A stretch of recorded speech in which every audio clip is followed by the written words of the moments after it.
Naka-full alert status na ang National Capital Region Police Office bilang paghahanda sa White Ribbon Movement Prayer and Indignation Rally na gaganapin sa June 28. Kabuang 9,553 na mga pulis ang ipakakalat sa iba't ibang bahagi ng Metro Manila upang tiyakin ang mapayapa, maayos at ligtas na pagsasagawa ng pagtitipon habang iginagalang ang karapatan ng publiko.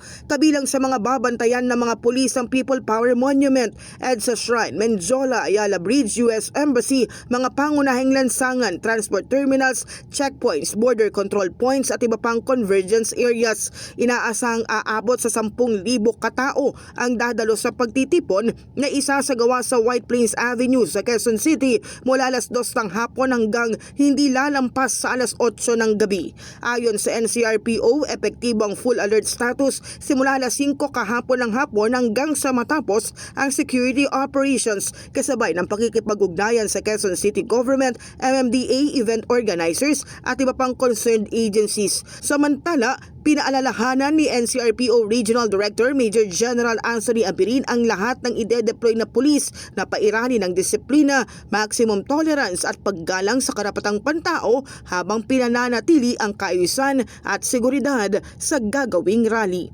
In the heart of changing lives, ako si Brigada Cass Austria ng 105.1 Brigada News FM Manila, the Music and News Authority.